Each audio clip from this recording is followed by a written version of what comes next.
Good morning, student. Today we'll study moments. The story is The Happy Prince. This is the second part of the story.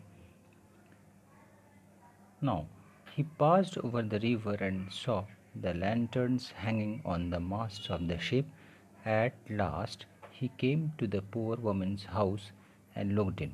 The boy was tossing feverishly on his bed, and the mother had fallen asleep. She was so tired in the hope and laid the great ruby on the table beside the woman's thimble. Then he flew gently round the bed, fanning the boy's forehead with his wings. How cool I feel, said the boy. I must be getting better. And we sank into a delicious slumber. अभी तक हम लोग कहानी पढ़ चुके थे किस तरह से स्वैलो चिड़िया ने राजकुमार के कहे गए बात को सुनकर एक गरीब सेमेस्टर्स के बच्चे की मदद के लिए उसके घर तक पहुंचकर उड़ती हुई आई थी। अब यहाँ पर कहा जा रहा है कि वह नदी के ऊपर से उड़ा और जलपोत यानी शिप के ऊपर ऊंचाई तक जो मस्ट लगे थे उसे टंगी हुई लालटेन देखी। अंत में वह गरीब महिला के घर पर पहुंचा था। उसने नीचे देखा, स्वैलो ने बालक अपने बिस्तर पर बेचैनी से करवटें बदल रहा था और उसकी माँ सोई हुई थी। वह बहुत अधिक थकी हुई थी। वह फुदक फुदक कर चल गया। औरत की उंगली में पहने जाने वाले कवच के बगल में मेज पर वह विशाल नीलमणि को रख दी, कीमती पत्थर को रख दिया। फिर वह हल्के से पलंग के ऊपर उड़ा तथा अपने पंखों से उस लड़के के मस्तक पर पंखे से हवा की, अपने पर विंग्स से। अब कितनी ठंडक महसूस करता हूँ, ऐसा लड़के ने कहा। मैं ठीक हो जाऊँगा। तथा वह अच्छी नींद में सो गया। Then the swallow flew back to the happy prince. He told him what he had done. It is curious, he remarked, but I feel quite warm now, although it is so cold. That is because you have done a good action, said the prince. And the little swallow began to think and then fell asleep. Thinking always made him sleepy. When day broke, he flew down to the river and had a bath. Tonight I go to Egypt, said the swallow, and he was in high spirits at the prospect. He visited all the monuments and sat a long time on the top of the church steeple. आगे कहानीकार कह रहे हैं, narrator कह रहे हैं कि जब अबाबिल स्वैलो चिड़िया आगे वो काम पूरा करके उसे अच्छा महसूस हुआ तो बातचीत कर रहा है, तब अबाबिल हैप्पी प्रिंस के पास उड़कर वापस आ गया और उसे बताया कि उसने सारा काम कर लिया। वह कह रहा है कि वह बहुत विचित्र बात है, अब वो गर्माहट महसूस कर रहा है जबकि वो काफ़ी सर्दी थी। इसका कारण यह है कि तुमने एक अच्छा कार्य किया है, राजकुमार ने कहा उस चिड़िया से।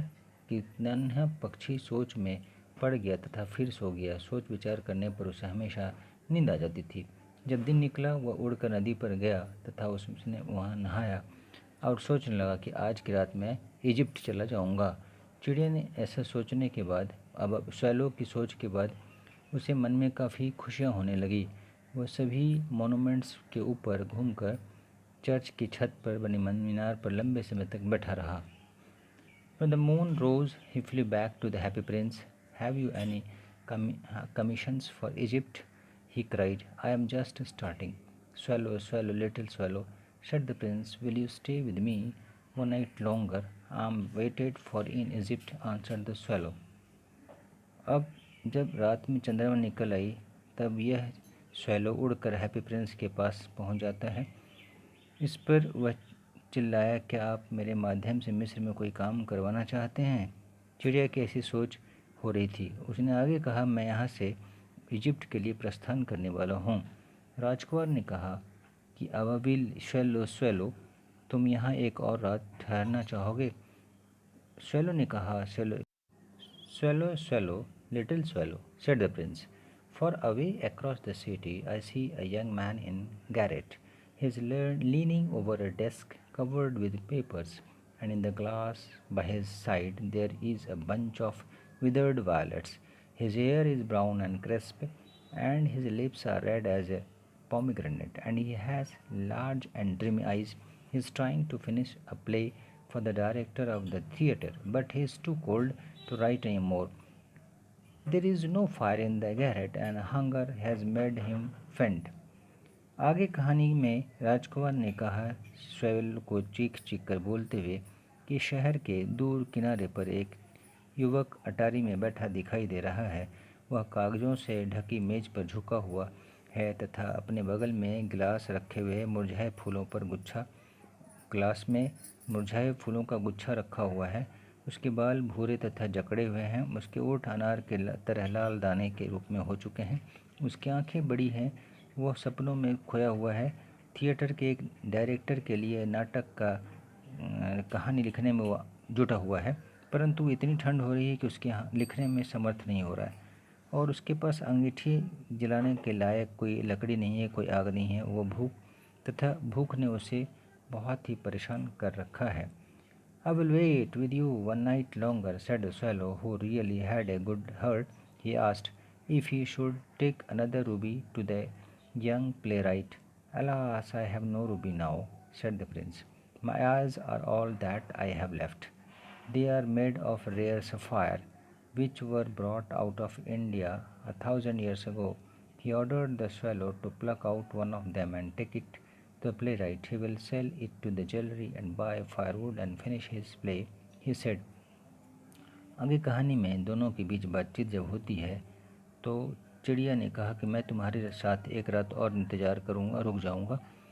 और पक्षी ने उसका दिल रखने के लिए ऐसा कहा। उसने पूछा कि क्या मैं उस नाटककार अर्थात राइटर के लिए एक और रूबी ले जाऊं? तो राजकुमार ने कहा कि अफसोस की बात है, मेरे पास दूसरी रूबी नहीं है। मेरे पास मेरी आंखें बची है और इन आँखों में भारत से सहस्र वर्ष पूर्व लाया गया एक सफ़ायर है जो वह जौहरी को बेचकर इससे लकड़ियाँ खरीद सकता है और अपने अधूरे काम को पूरा कर सकता है। Dear Prince, said the swallow, I cannot do that. And he began to weep. Swallow, swallow, little swallow, said the prince, do as I command you. So the swallow plucked out the prince's eye and flew away to the young man's garret. It was easy enough to get in, as there was a hole in the roof. Therefore, though this he darted and came into the room. The young man had his head buried in his hand, so he did not hear the flutter of the bird's wings, and when he looked up he found the beautiful sapphire lying on the withered violets. आगे story है। राजकुमार ने फिर से कहा, swallow, मैं यह काम नहीं कर सकता। वो रोने लगा। स्वेलो, स्वेलो, राजकुमार ने कहा, जैसा मैं कहता हूँ वैसा करो। इस पर स्वेलो ने राजकुमार की आंख से नीलमणि सफ़ायर निकाल ली तथा विद्यार्थी के उस व्यक्ति के अटारी की ओर उड़ चला। वहाँ जाना बहुत आसान था क्योंकि छत पर एक छेद थी और उस छेद से वह अंदर घुस गया और कमरे में चला गया जहाँ पर वह नौजवान व्यक्ति अपना सिर हथेली में रखे हुए था। इस कारण उसे पक्षी के पंखों की फड़फड़ाहट सुनाई नहीं दी तथा जब उसने देखा तो मुरझाए फूलों पर उसे सुंदर सफ़ायर नीलमणि रखी दिखाई दी। I am beginning to be appreciated, he cried. This is from some great admirer. Now I can finish my play. And he looked quite happy. अब इस तरह से वह राइटर चीख पड़ा और कहने लगा, मैं बहुत खुश हूँ। यह नीलमणि भी किसी प्रशंसक ने दिया होगा। अब मैं अपना नाटक पूरा कर सकता हूँ और वह पर्याप्त खुशी महसूस करने लगा। The next day the swallow flew down to the harbor. He sat on the mast of a large vessel and watched the swallows working. I am going to Egypt, cried the swallow, but nobody minded, and when the moon rose he flew back to the happy prince. I have come to bid you goodbye, he cried. Swallow, swallow, little swallow, said the prince, will you not stay with me one night longer? अगले दिन वह swallow बंदरगाह की ओर उड़ चला। वहाँ एक विशाल ship थी जिसके मास्ट पर ऊंचाई पर वह बैठ गया और नाविकों को काम करते हुए देखा और उसने उनसे चीखते हुए कहा कि मैं मिस्र जा रहा हूँ। किसी ने उस पर ध्यान नहीं दिया। रात में चंद्रमा के उगने पर हैप्पी प्रिंस के पास वो वापस आ गया और वो कहने लगा कि मैं तुमसे विदा लेने आया हूँ। इस पर राजकुमार चीखते हुए धुंधली आवाज़ में कहने लगा, स्वैलो स्वैलो लिटिल स्वैलो, क्या तुम मेरे पास एक और रात ठहरोगे? आगे स्वैलो ने कहा, "It is winter," answered the swallow, "and the snow will soon be here. In Egypt the sun is warm on the green palm tree, and the crocodile lie in the mud and look lazy about them. In the square below," said the happy prince, "there stands a little match girl.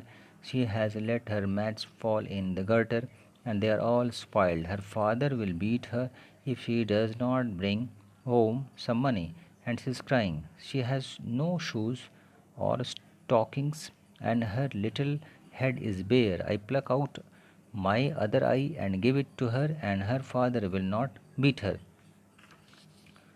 आगे वो उसने कहा कि देखो swallow, अब तुम मेरे लिए एक रात ठहर जाओ। इस पर स्वैलो ने कहा कि बहुत ठंड हो रही है, परंतु बहुत जल्दी बर्फ़ गिरना शुरू हो जाएगा, जबकि मिस्र में, इजिप्ट में बहुत ऊंचे पाम ट्री में सूरज की गर्मी रहेगी, नीचे क्रोकोडाइल कीचड़ में पड़े रहेंगे और वो आराम से इधर उधर टहलते रहेंगे। इस पर हैप्पी प्रिंस ने कहा कि नीचे बहुत बड़े मैदान हैं, वहाँ एक माचिस विक्रेता लड़की खड़ी है। उसने अपनी माचिस गलती से पानी वाले गटर में गिरा दी है तथा सभी माचिसें नष्ट हो गई हैं।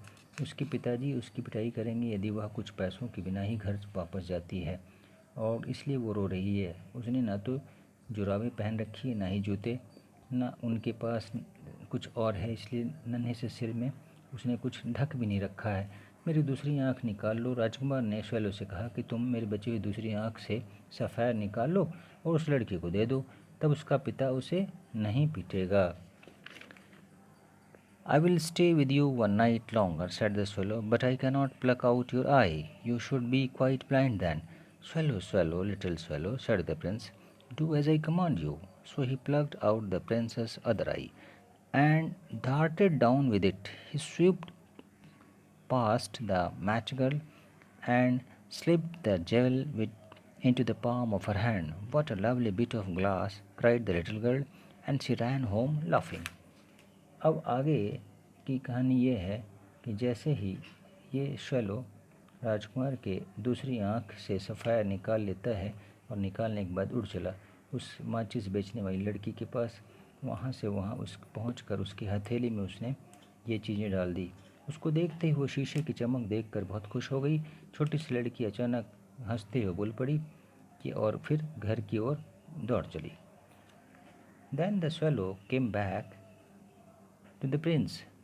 "You are blind now," he said, "so I will stay with you always."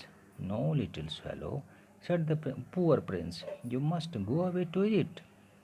"No, I will stay with you always," said the swallow.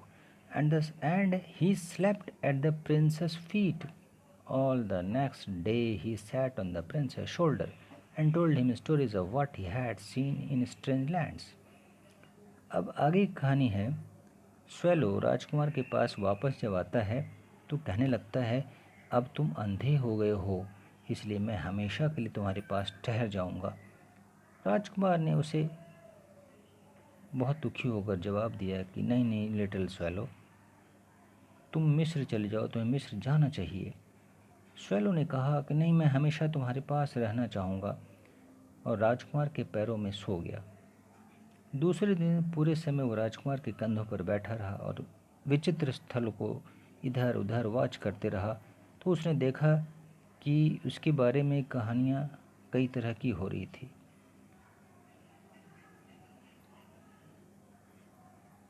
"Dear little swallow," said the prince, "you tell me of marvelous thing, but more marvelous than anything in the suffering of men and women. There is no mystery so great as misery. Fly over my city, little swallow, and tell me what you see there." अब दोनों की बातचीत में कहानी मोड़ लेती है, और इस कहानी के दरमियान राजकुमार ने जब महसूस किया कि स्वैलो वहीं अब हमेशा के लिए ठहर जाने वाला है, तो उसने बातचीत के दरमियान स्वैलो से कहा कि प्रिय नन्हे स्वैलो, तुम मुझे शानदार चीज़ें बताते रहो, परंतु दूसरी चीज़ से अधिक विचित्र वस्तु क्या है? ये पुरुष या स्त्रियों के कष्ट क्या गरीबी से अधिक बड़ा कोई रहस्य नहीं होता? तुम मेरे शहर के ऊपर उड़ चलो लिटिल स्वेलो, और फिर मुझे वहाँ की सारी दशाओं के बारे में बताओ। वहाँ तुमने क्या क्या देखा या दिखाई पड़ता है। तो ये थी आपका पार्ट सेकंड, और हम जल्दी ही पार्ट थर्ड में कहानी को अच्छी तरह समझेंगे, जहाँ अंत होगा। लंबी कहानी है, इसलिए हम पार्ट 3 में पढ़ेंगे नेक्स्ट टाइम, फिर उसके बाद क्वेश्चन आंसर।